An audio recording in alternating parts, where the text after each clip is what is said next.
here's the four facets of the cannabis industry the way we see it.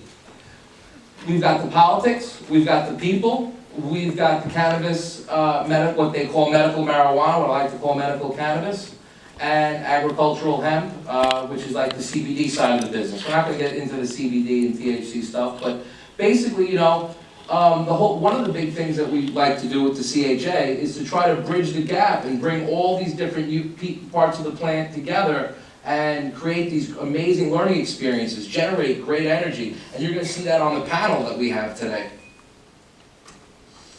This came out, if you've never heard of this company, they call themselves Marijuana Business Daily. I just came from their national conference yesterday. There was over 10,000 people there. You may have heard of some celebrities like Flavor Flav, Al Harrington, former NBA player, as well as Eugene Monroe, he's a former NFL player. These are just some of the celebrities that were at that conference, as well as Jim Belushi. Those are just the ones that I happen to either meet or see on social media. I'm sure that there was probably 10 times that amount, over 10,000. It was like a small city in that place. And as you can see, we now have 29 states. And by the way, if you signed in, everybody's going to get these slides. So you don't have to get crazy about snapping all these pictures. And again, I do want to encourage you guys to use the hashtag CHANYU and post as much as you can, because this isn't your average seminar. This is an activist-based seminar. The more you post, the more you talk about this, the more the conversation goes, and it makes a big difference. But here's the great thing. If you look into the Northeast, you know, now everything is green. I mean, there's no territory up there that doesn't have some shade of green. So we're moving in the right direction, and we're laying the foundation for this entire region to have business opportunities for everyone to take place. Sure. Key statistic here, 60%, almost 60% of the population now lives in a state where cannabis has been legalized. That just talking about, you know, California, Washington, Oregon, Nevada, Colorado, Alaska, Maine, Massachusetts, and DC. That represents 60% of all the people in the United States. So we have passed the break-even point, past our 50% marker, and we're moving into a future of cannabis, and I hope that you guys will join us in the industry as well. Now, if you look, came out last year, earlier this year, and these are just the projections of the industry, and what you're going to notice is that the dark orange are the actual dispensary store sales, but the lighter orange are the total economic impact of this industry. And the revenue for the non-dispensary revenue is where a lot of you people are going to make your money. That's where I make my money. I don't own a dispensary, I don't own a grow, I don't own a processing plant, and that happens to be where the majority of the industry is. It's in those ancillary products and services. We are the people, we are the picks and shovels that make that side of the industry grow. So even if you would love to be a grower, you can get a job that way. If you want to be a business owner of a dispensary, you might have to move to a market that has a little bit more small business opportunity. But ideally, in my opinion, there's no reason to wait. I mean, activism is something that you can be a part of, and what's interesting about this industry, I've never seen more people. I've been in business over 20 years, and I can tell you that a lot of these business owners have nonprofits and for-profits. I'm one of them. You know, activism is the engine that gets my passion to make my for-profit business grow. And Jason Cranford's here, and he's another one who does a similar business model, and I'm sure he'll expunge on that a little bit later. So, just want to talk a little bit about the career opportunities. We're talking about an industry that over the last 3 years has grown to a $17.2 billion industry. Since Colorado has legalized it, there's been nearly $11 billion in industry growth. Over the next couple of years, you're going to see growth from $17.2 billion to $38.4. And in the next 3 years, MJ Business Daily, who again is one of the most, if not the most, credible research and data companies in the industry, they're projecting a $21 billion increase in industry growth. And the reason that's significant is because we're coming into a point over the next several years that we're going to be right up against like big tobacco with the amount of cannabis that we're selling. So, I mean, just a few years ago, that was like something that we couldn't even imagine, and now it's very possible that we're going to be having powerful lobbyists that are going to be changing laws in our favor rather than against us. So, it's very important if you want to be somebody who makes a really significant amount of income in this industry, that you get your education up and that you get in at the beginning of this, because there is going to be a tidal wave that's already started and it's coming to, you know, right in our own neighborhood, and you want to be a part of that. You want to surf that wave all the way up. You don't want to be up close to the top of that curve heading towards the bottom, because all industries mature. As much as I would like to say that cannabis has infinite growth and there is no limit to cannabis, there is no limit to cannabis, I have to say. I mean, like, frankly, because, you know, as far as hemp's concerned, we can go on and on forever. I mean, we can do so much with it, but, you know, the point I'm getting at is you want to be there during that skyrocket growth period when everybody is kind of jumping in and where you can really take a first mover advantage. You don't want to be the last guy on a train. So 80% of all careers in cannabis are outside the store models, not within the stores. So start to think about that and think about like what you do best and how that can translate into the cannabis industry. So I made this very simple model, and there are a lot of ways in which people get into the cannabis industry and grow in the cannabis industry. But I really wanted to give you guys what I like to say, just some direction. All right, we all I wouldn't say we all, but many people start out as what I like to call a marijuana enthusiast. You smoke a lot of weed, you like it, you enjoy it, and frankly, many of you in this room, that's as far as it'll ever go. You know, and many people across the world, that's as far as it'll ever go. But a good percentage of you may actually start to have the balls to speak up and become a cannabis advocate. Somebody who actually talks about it, posts about it, educates about it, and those people are cannabis advocates. You know, those people, they believe in it, they're going to speak about it, they're not going to keep it a secret, they don't care what their friends and family think, they believe in it. And then you can move up to become a cannabis activist. Somebody like Alex Leckman, who spoke so amazing this evening, somebody who actually takes action. He has been a volunteer for my organization in the past. He is the one who provided this platform for the CHA to make this whole thing happen today. And that's what it is. It's a mover and shaker, somebody who wants to make a difference and who actually does make a difference, and he did make a difference. And also, I see Leland in the audience. He volunteered to do my PR for like 6 months straight. We didn't have a budget. He did it because he was happy to do it. And you know, these are the things that it takes to really help create something great in this industry. And you know, as a result of that, he knows how to become a publicist. You know, I was advising him. I used to do all my own PR. I used to say, Leland, you know, you do this, you do that, and together we worked. And now, like, you know, he's off and running. He knows how to become a publicist, you know, just from that. And then we can move on. You know, some people become a social entrepreneur. Some people just want to work in the industry. That's great. And then hopefully you blow up, you become very wealthy, and then you invest, and then you take that money and you use it to fund businesses that make this movement even stronger, even better. And that's just a basic career growth chart that I put together that I wanted you all to see, that we all, I wouldn't say we all, but generally a lot of us start at the very bottom and we love what we do. So last but not least, every new industry comes new jobs.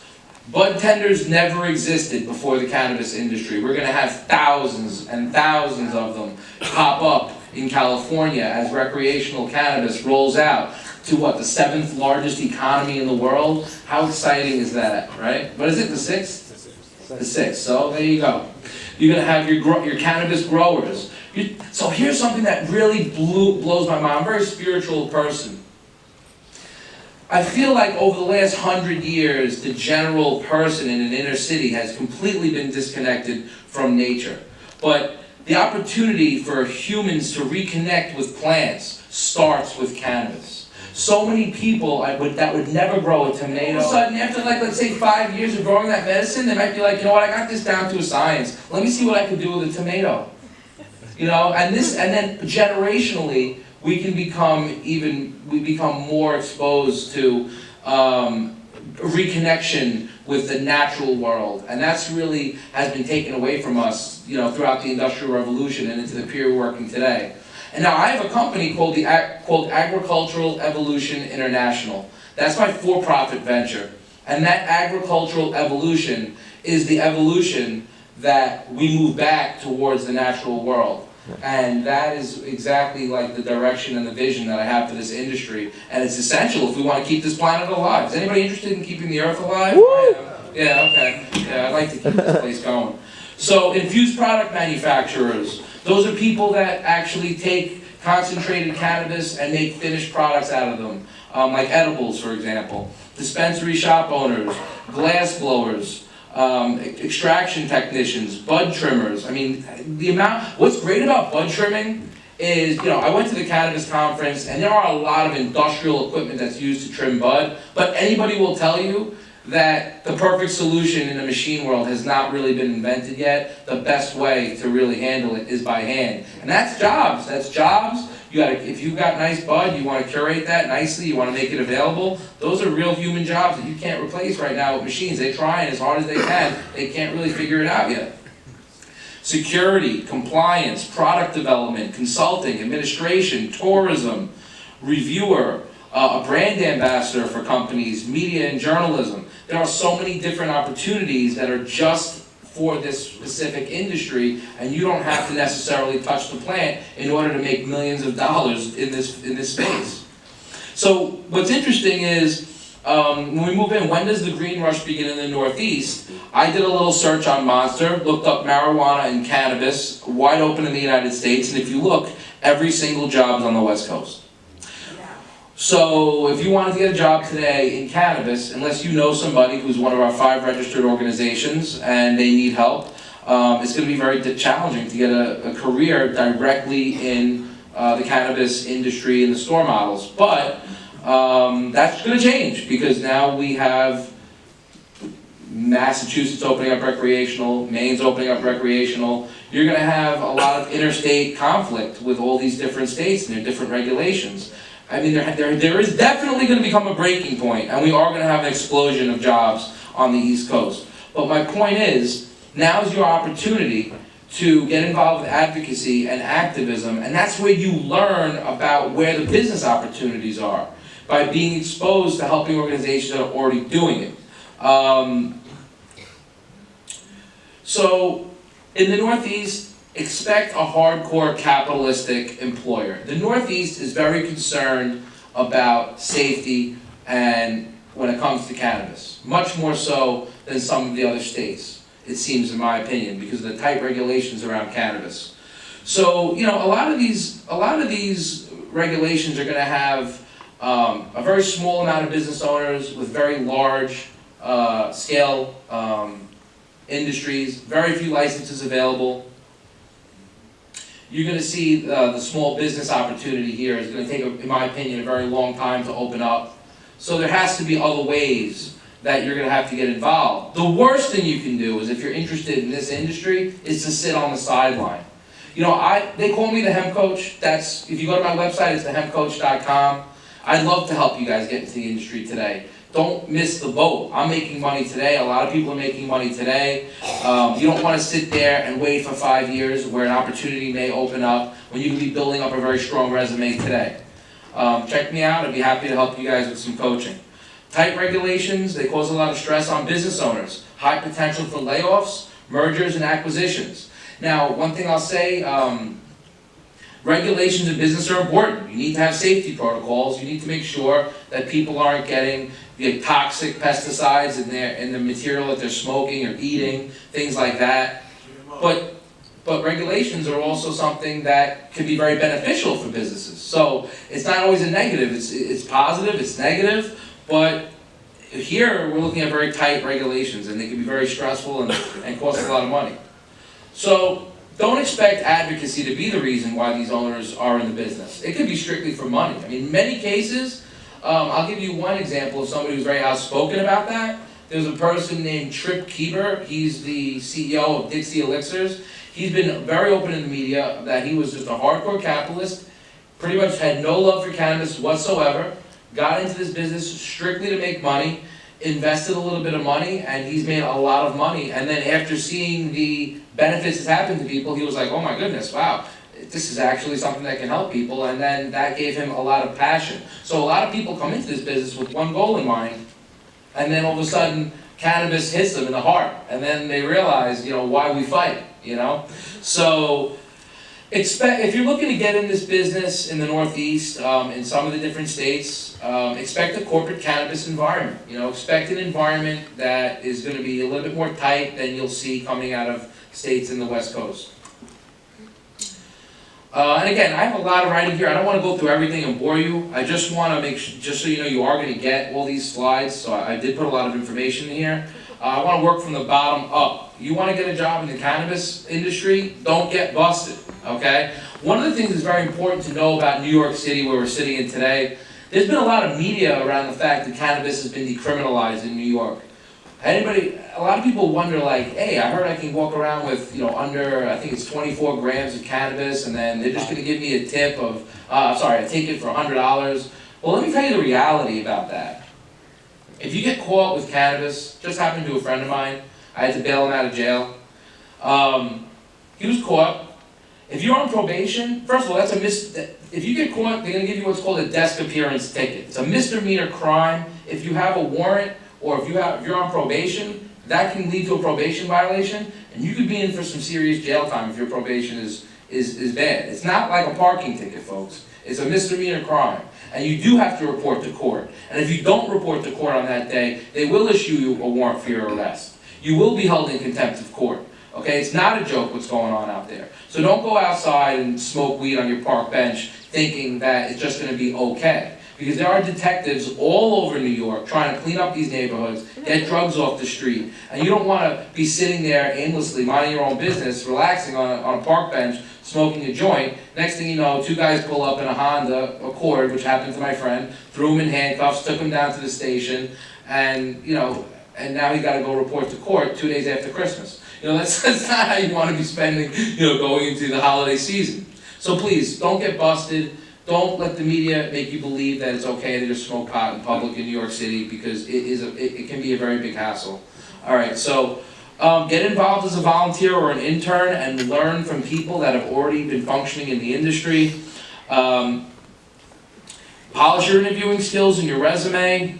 Try to find jobs that are similar to what would already exist in the cannabis industry. I know this might sound crazy, but if you think bud trimming is something you're interested in, become a barber or become a florist, and learn how to get good with your hands, and be able to explain that in an interview, that this is the exact reason why you became a florist. Not because you have this tremendous love for flowers, but because you couldn't get a job in a dispensary in New York.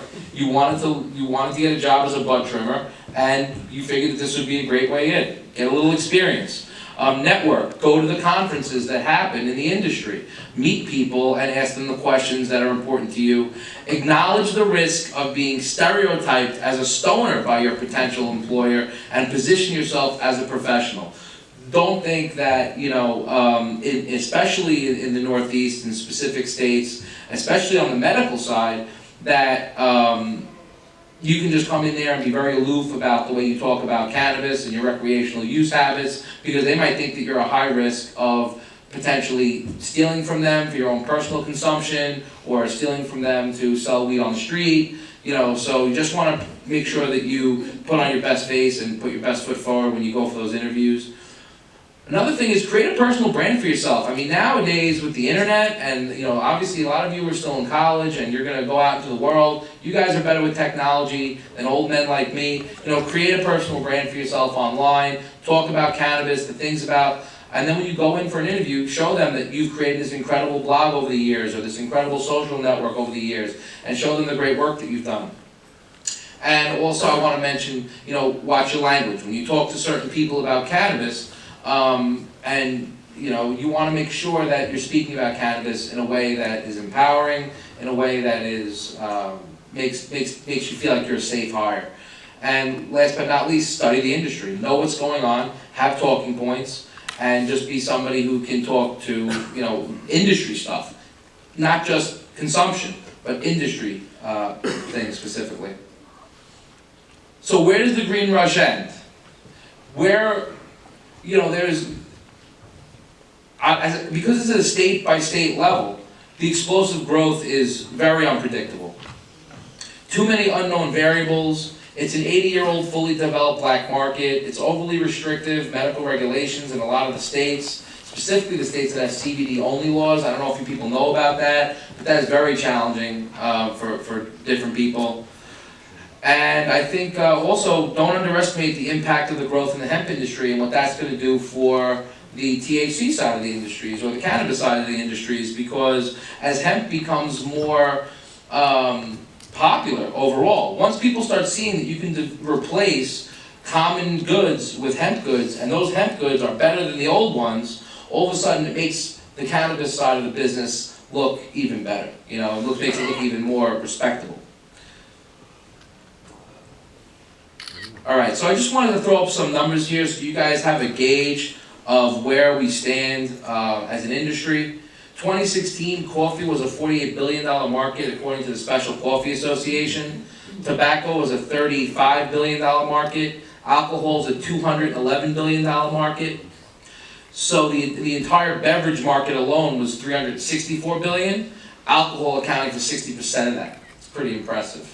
So, I mean, if you look at cannabis as in comparison with alcohol, if we could get it to that level where we can have cannabis available in as many spots as we can have alcohol at some point, this could be an extremely lucrative business for people with almost an unlimited growth. All right, so that's it. So I'm Scott. And,